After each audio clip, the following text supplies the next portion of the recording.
여러분, 설교하는 목사한테 가장 중요한 것이 무엇입니까? 라고 물어본다면 저는 하나님의 말씀입니다. 라고 대답할 거예요.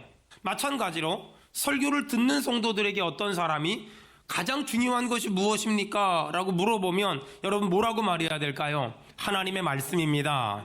여러분 제가 물어볼 테니까 대답합시다. 설교를 듣는 성도들에게 가장 중요한 게 무엇입니까? 하나님의 말씀입니다. 하나님의 말씀입니다. 이 부분은 설교를 하는 목사도 절대 흔들리면 안 되고 설교를 듣는 성도들도 절대 흔들리면 안 됩니다. 이런 관점으로 본다면 담임 목사님을 통해 들려지는 설교를 통해서 은혜를 받는 건 받아도 되고 안 받아도 되는 것이 아니라 반드시 받아야만 내 영혼이 살 수 있고 내 영혼이 병들지 않을 수 있는 유일무이한 방법이라는 겁니다. 사람들은 제가 이런 말을 하면 아니 담임 목사님을 통해서 들려지는 말씀에 은혜 받는 거 당연한 거 아니야? 라고 말할 수 있지만 그렇지 않습니다. 어떤 사람은 담임 목사님을 통해 들려지는 말씀에 은혜 받는 것을 굉장히 힘들어하고 굉장히 부담스러워하고 굉장히 버거워하는 사람들도 꽤 많이 있습니다. 자, 그렇다면 왜 사람들은 담임 목사님을 통해 들려지는 설교에 은혜를 못 받을까? 가장 근본적인 원인은 저 같은 담임 목사가 설교를 똑바로 안 해서 그렇습니다. 저는 그걸 인정합니다. 혹 누군가 제 설교에 대해서 비판을 하거든 여러분 이렇게 대답해 주세요. 그걸 이제 알았냐고. 그걸 이제 알았냐고. 저는 제 주제 파악을 정확히 하기 때문에 제 설교는 비판받아 마땅한 설교며 욕먹어 마땅한 설교라는 걸 전 너무나 잘 알고 있습니다. 그러니 저는 욕먹어도 싸다는 걸 정말 알고 있는 설교자이기 때문에 그런 말을 누가 하면은 너무 그걸 거부감 있이 듣지 말고 감히 우리 목사님을 이러지 말고 전 그걸 이미 알았다고 10년 다녔으면 10년 전에 알았다고 15년 다녔으면 15년 전에 알았다고 말해도 괜찮습니다. 저는 그 정도의 연약함을 가지고 있는 목사라는 걸 전 스스로가 잘 알고 있습니다. 하지만 담임 목사님의 설교를 통해 은혜를 못 받으면 어떤 일이 벌어질까? 내가 영적으로 병듭니다. 그리고 내가 영적으로 무너집니다. 결국 나는 마귀들과의 싸움에서 절대 승리할 수 없습니다. 그러니 제가 설교를 못하더라도 제가 전하는 말씀의 은혜를 받는 것, 전 그것을 믿음 생활이다, 신앙 생활이다 라고 생각합니다. 기독교의 신앙의 핵심은 누가 뭐라고 해도 하나님의 말씀이며 그래서 교회에서 가장 중요하게 여기는 것도 하나님의 말씀이며 교회에서 가장 많이 하는 말도 말씀입니다.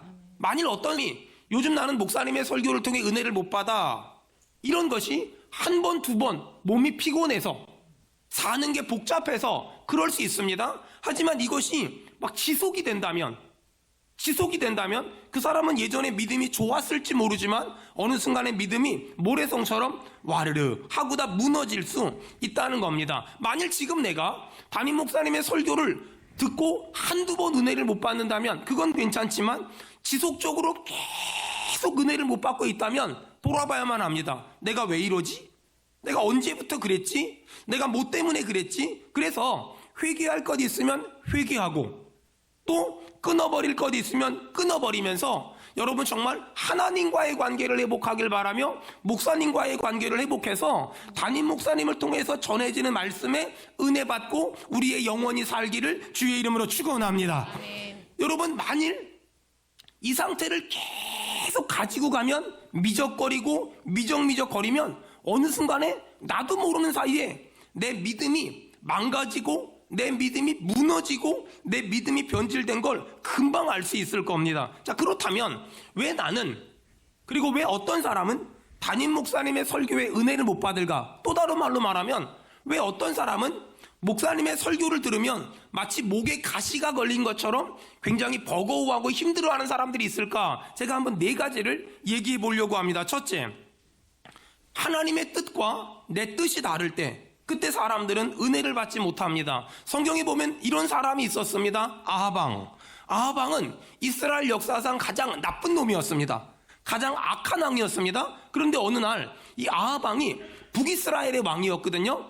남유다의 왕이었던 여호사밧과 동맹군을 만들어서 예전에 뺏긴 그 아람에게 뺏긴 길르앗 라못을 좀 우리가 다시 되찾아오자, 이런 동맹군을 만들어서 전쟁을 한번 해보자, 이런 제안을 했습니다. 그 말을 듣고 남유다의 왕이었던 여호사밧이 한번 그것이 하나님의 뜻인지를 선지자들에게 물어보자 제안을 했습니다. 그 말을 듣고 아합 왕이 400명의 선지자들을 데리고 왔어요.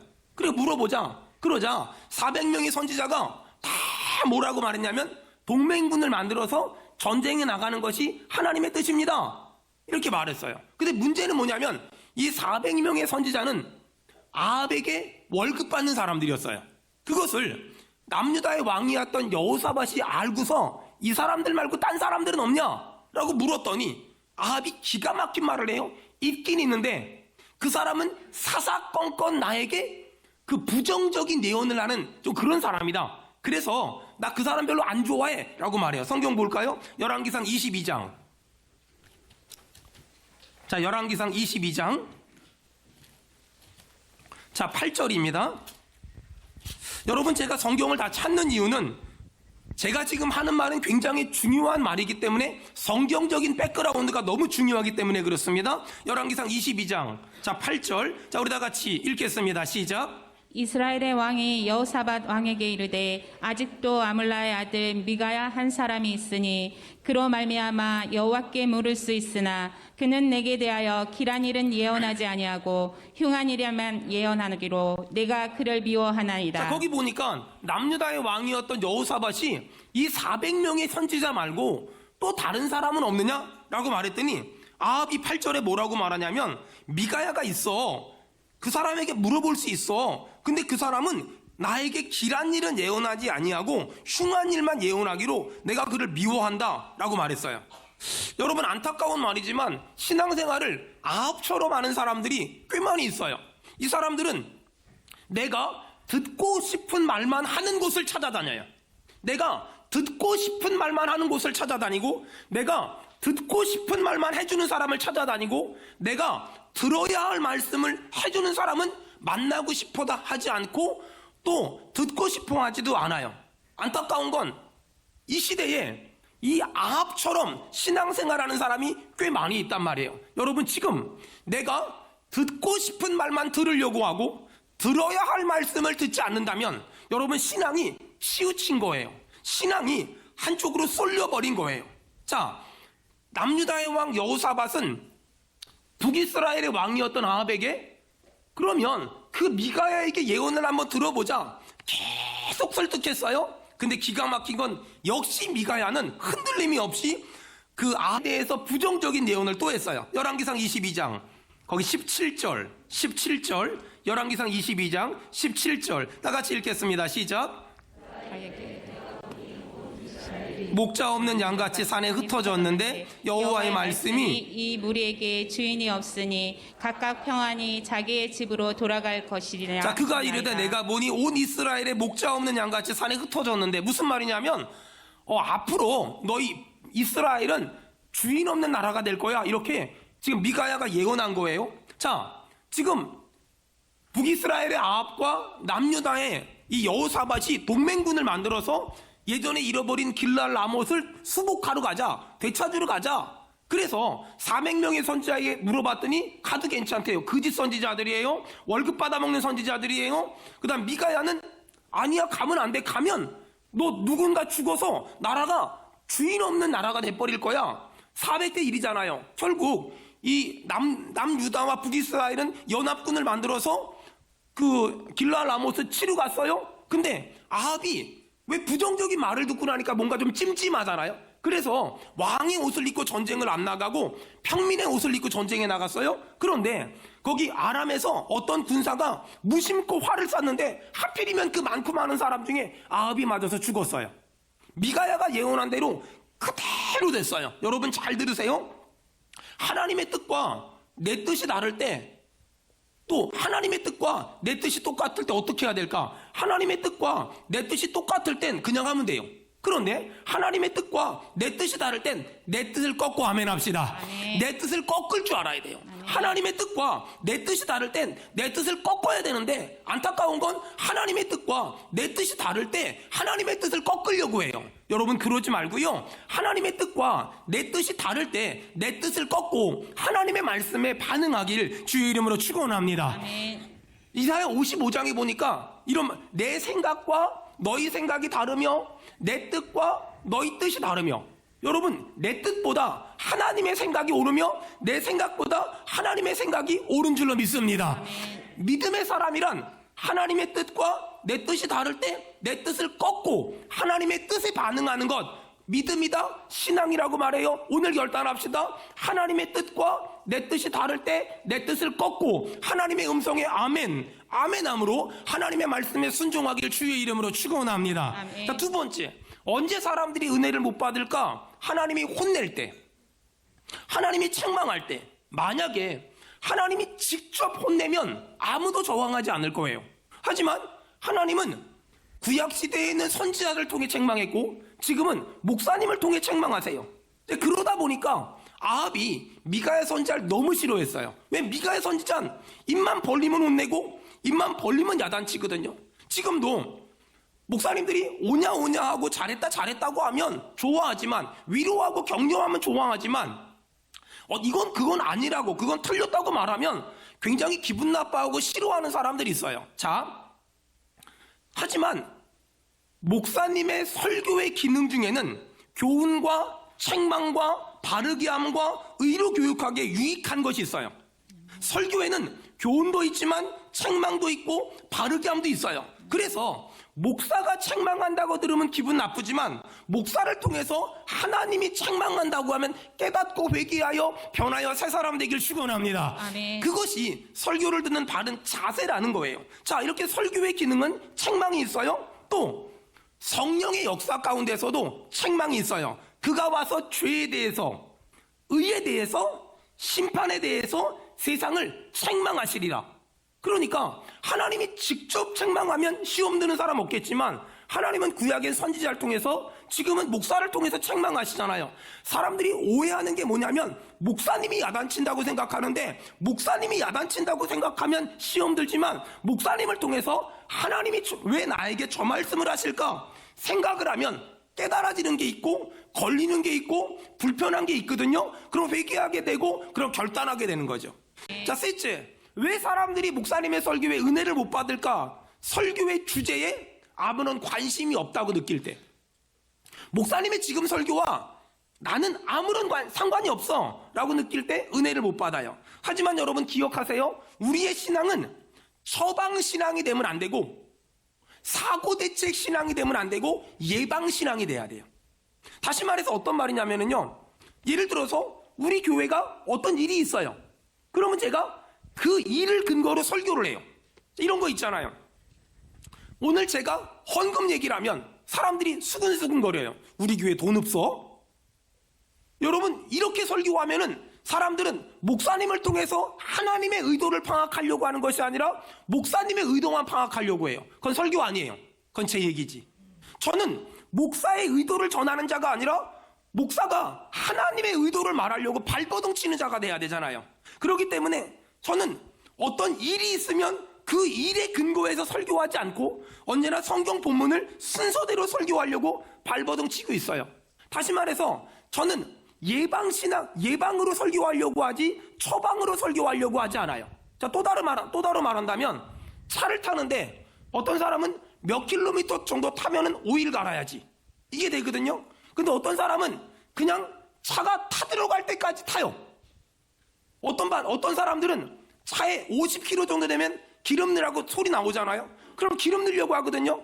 근데 차 좀 안다고, 운전 좀 했다고 하는 사람들은 괜찮아, 아직 더 타도 괜찮아 이러면서 나중에 앵꼬나죠. 어떤 사람은 무슨 일이 생길지도 모를까봐 예방을 해서 살지만 어떤 사람은 꼭 사고가 터진 다음에 어떤 일을 해결하려고 해요. 교회에서 어떤 사고가 터졌을 때 그걸 가지고 설교하면 반드시 누군가는 힘들게 돼 있고 누군가는 상처를 받게 돼 있어요. 그러므로 저는 예방을 목적으로 설교해요. 설교를 듣는 사람들도 예방을 목적으로 설교를 들으면, 그래, 그런 일이 있을 수도 있지, 그런 일이 있을 수도 있지, 그러니 조심해야지, 이렇게 들으면 모든 말씀에 은혜를 받을 수 있더라는 거예요. 여러분, 성경에 보니까 예수님이 오병이어의 기적을 행했어요. 사람들이 벌떼처럼 몰려들었어요. 그 다음날 사람들은 예수님을 왕으로 모시려고 했는데 예수님은 사람들 몰래 바다 건너편으로 가버렸어요. 사람들이 아침에 일어나 보니까 예수님이 없어. 찾다 바다 건너편으로 갔다는 말을 듣고 거기까지 쫓아갔어요. 예수님이 사람들이 몰려든 걸 보고 그 사람들에게 설교했어요. 근데 이번에는 오병이어의 기적을 행하신 것이 아니라 그냥 말씀만 전했어요. 근데 사람들이 말씀을 5분도 듣기 전에 막 자기들끼리 수근거리는 거예요. 뭐라고 수근거린 줄 아세요? 왜 떡 안 줘? 왜 떡 안 주고 쓸데없는 말에 그들을 향하여 예수님 혼냈어요. 그들을 향하여 예수님 찔리는 말을 했고 굉장히 불편한 말을 했어요. 그러자 사람들 어떻게 했는지 아세요? 다 떠나갔어요. 그 떠나가는 모습을 보고 예수님 제자들한테 물어봤어요. 너희도 나를 떠나고 싶니? 너희도 나를 떠나려고 하니? 그때 베드로가 뭐라 그랬죠? 주여, 영생의 말씀이 여기 있음에 우리가 어디로 가겠나이까? 여러분, 이게 믿음이에요. 주여, 영생의 말씀이 여기 있는데 내가 어디로 가겠나이까? 이게 신앙이에요. 여러분, 오늘 들려지는 말씀이 나랑은 아무 상관없어 라고 생각하면 아무런 은혜를 못 받아요. 하지만 그래, 신앙생활 보면 저런 일이 일어날 수 있지. 내가 잘 들어두고 미리 알아두면 되지. 예습하는 마음으로 말씀을 듣지 않아요? 그러면 내 신앙이 무슨 일을 만나도 흔들리지 않을 수 있고 무슨 일을 만나도 끄떡할 수 없을 수 있어요. 말씀의 은혜 받길 축원합니다. 아주 가끔 너무 쉽게 한국교회가 썩었어, 교회가 부패했어, 이런 말을 너무 가볍게 아무런 생각 없이 하는 분들이 있어요. 저는 그런 말을 들을 때 뭐가 문제다라고 말하고 싶지 않아요. 단지 저는 모든 말씀은 제게 주시는 말씀으로 받기 때문에 그런 말을 들을 때마다 생각을 해요. 어떤 생각을 하냐면 한국교회가 왜 썩었을까, 왜 부패했을까? 강단에서 목사가 설교 똑바로 안 해서 그래. 그게 제가 내린 결론이에요. 왜냐하면 한국교회가 막 부흥성장하면서 교회마다 대부분의 설교가 어떤 흐름이었냐면 이거 하면 복받아, 이거 하면 복받아, 이거 하면 성공해, 이거 하면 출세해. 다 내가 잘 먹고 잘 사는 쪽에다 맞췄어요. 그걸 어떤 신학자가 번영신학이라고 말했거든요. 하지만 설교의 목적은 그거 하면 복받아, 그거 하면 부자 돼, 그거 하면 성공해, 그거 하면 출세해가 아니라 설교의 목적은 말씀 듣고 변하여 새 사람 되며 거듭나 하나님의 자녀가 되며 이 땅에 소망을 두지 말고 저 하늘나라에 소망을 둡시다. 할렐루야. 이것이 설교의 목적이라는 거예요. 만일 다시 한번 저처럼 설교하는 목사들이 하나님이 기뻐하는 설교를 하고 설교를 듣는 성도들이 하나님이 기뻐하는 설교를 듣고 그 말씀대로 살기를 결단한다면 우리 교회도, 한국교회도, 열방의 교회들도 살아날 줄 믿습니다. 아멘. 그러므로 다시 한번 우리가 말씀을 들을 때 그 말씀은 나랑 상관없어가 아니라 그 말씀을 예방 차원에서 부지런히 들어서 알아두면 우리는 고난을 피해갈 수 있고 환난을 피해갈 수 있다는 거예요. 네 번째, 왜 설교의 은혜를 받을까? 은혜를 받지 못할까? 설교를 짐으로 여길 때, 내가 들려지는 설교를 짐으로 여길 때. 여러분, 이거 너무 중요하니까 찾읍시다. 예레미야 23장. 자, 예레미야 23장. 자, 33절입니다. 예레미야 23장. 자, 33절. 구약성경 1088페이지입니다. 우리 다 같이 읽겠습니다. 시작. 이 백성이나 선지자나 제사장이 내게 물어 이르기를 여호와의 엄중한 말씀이 무엇인가? 자, 거기 언더라인 쳐보세요. 여호와의 엄중한 말씀이 무엇인가? 이렇게 물어봤어요. 이 백성이나 선지자나 제사장들이 예레미야 선지자에게 물어본다는 거예요. 여호와의 엄중한 말씀이 뭐냐? 그렇게 말했잖아요.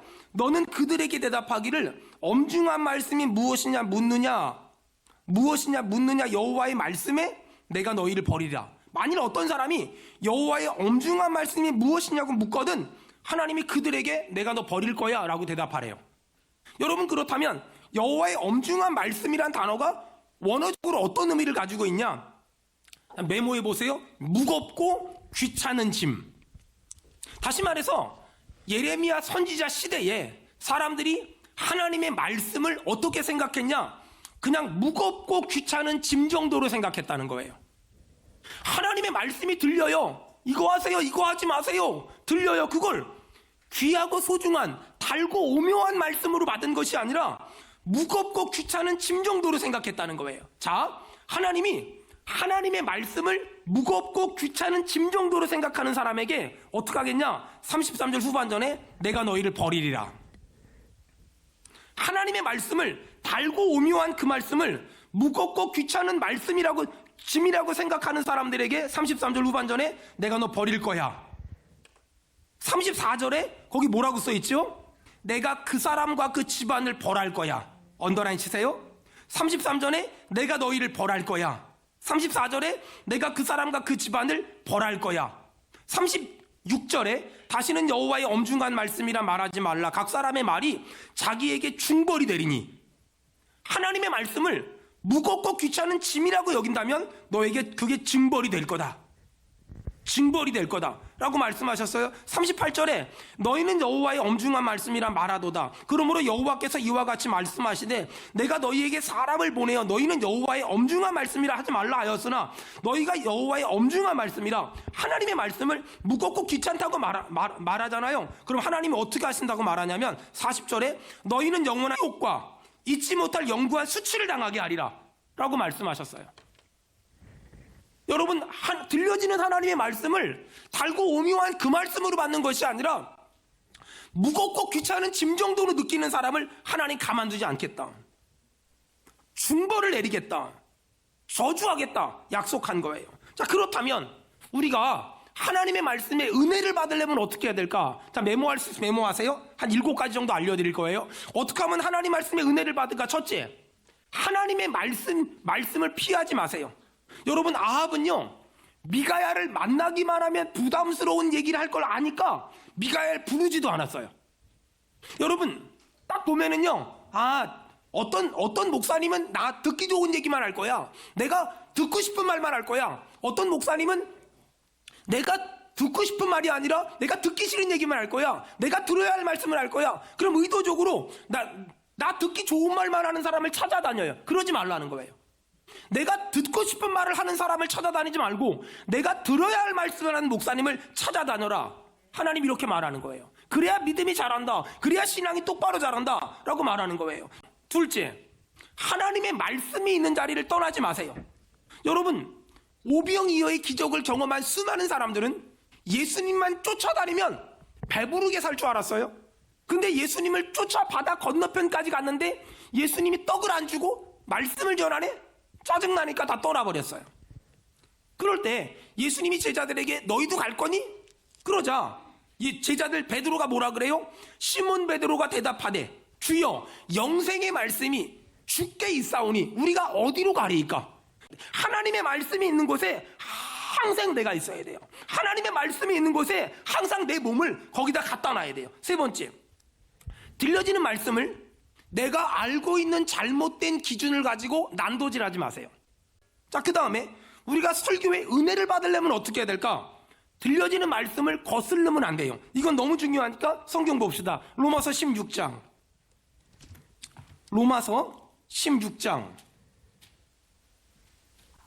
자, 로마서 16장 17절.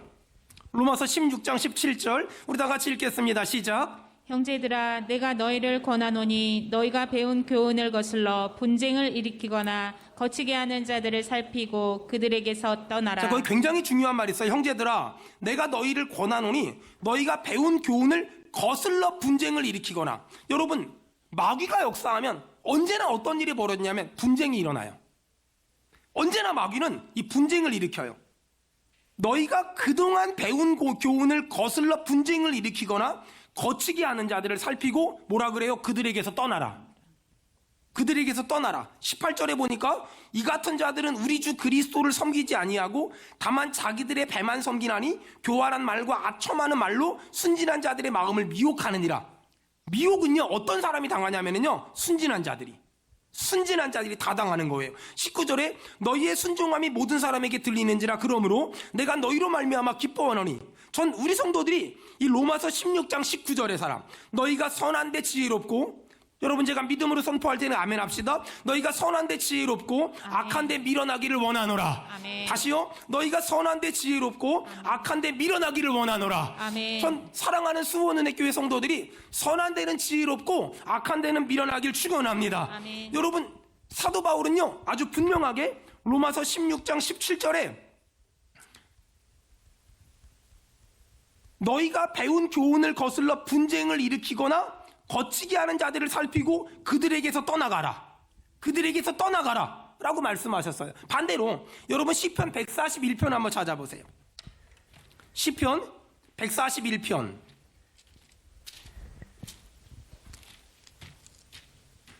제가 이렇게 한 말씀 한 말씀 찾아서 읽어드리는 이유는 지금 하는 모든 설교는 성경적인 분명한 백그라운드가 필요하기 때문에 그래요. 시편 141편 여러분 거기 5절 한번 보실래요?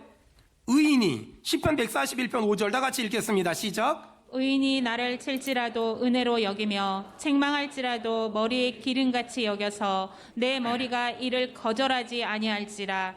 그들의 재난 중에도 내가 항상 기도하리로다. 여러분 거기 보니까 의인이 아까 그 사도행전에 보니까 그 어떤 사람 거짓 선지자들에게는 떠나라 라고 말하죠.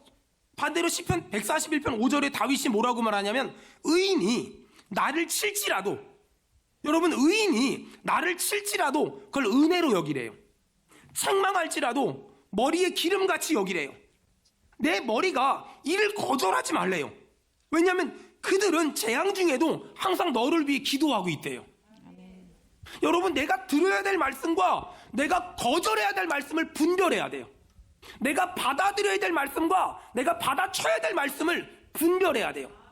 사랑하는 여러분 우리 수원은혜 교회 성도들이 정말 이 거짓 선지자의 말에 미혹당하지 말고 하나님이 의인의 말에 귀를 기울이고 거기 나를 칠지라도 은혜로 여기며 책망할지라도 머리에 기름같이 여기며 그들의 말을 거절하지 말길 바랍니다. 그들은 여러분들을 위해 기도합니다.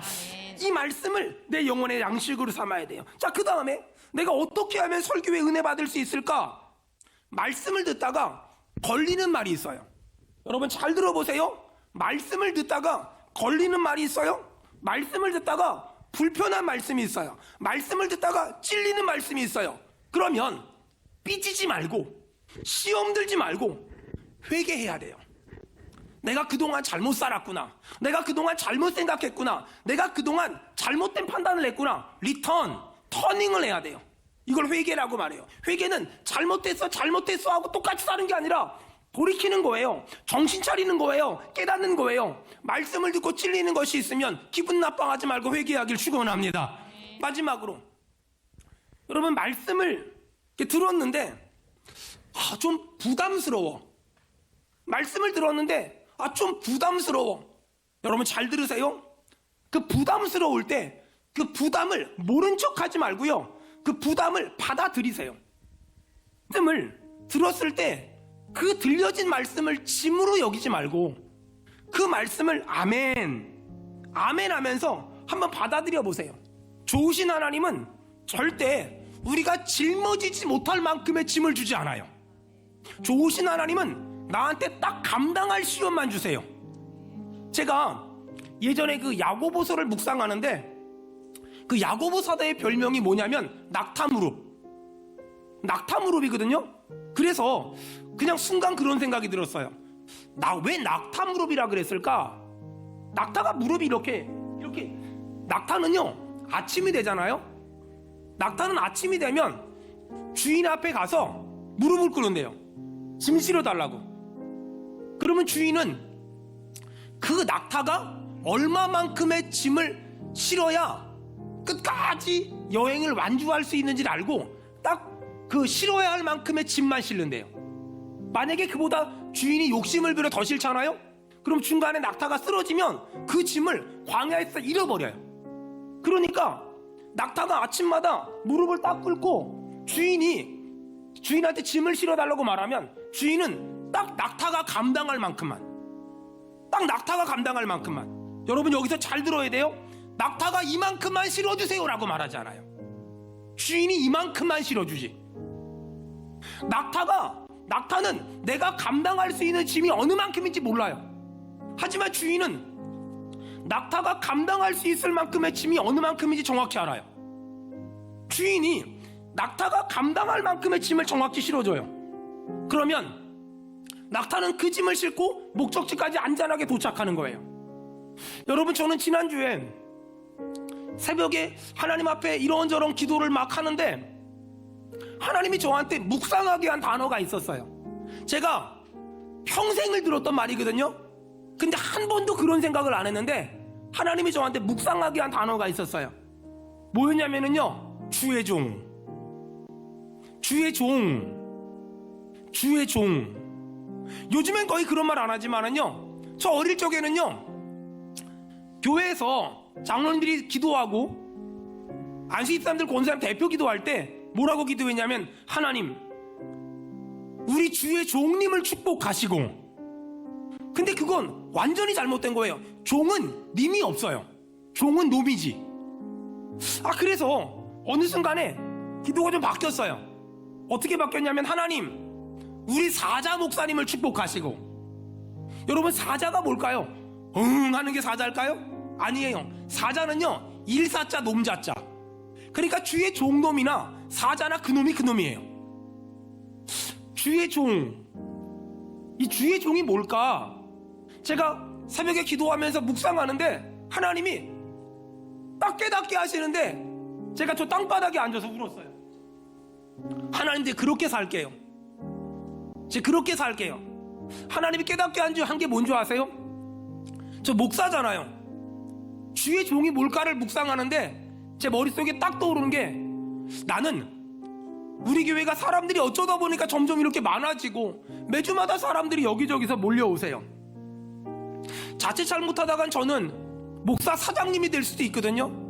근데 하나님이 저한테 딱 머리를 치면서 깨닫게 하신 건 뭐냐면, 주의 종은 목사 사장님은 아닌 것 같아요. 그럼 뭘까요? 목사 노동자. 저는 목사 노동자이고 싶어요. 하나님이 저에게 주신 단어는 목사 노동자. 저는 그래서 요즘에 촬영하면서 야간 작업하고 있습니다. 목사 노동자, 목사 근로자, 이 말이 맞지 않을까? 그래, 내가 목사 노동자로 살아야지, 목사 근로자로 살아야지, 그 생각을 하는데 그 말씀이 맞다 그러면서 딱 무릎이 꿇어지면서 막 눈물이 나는 거예요. 내가 앞으로 또 다른 20년을 어떻게 목회할 건가?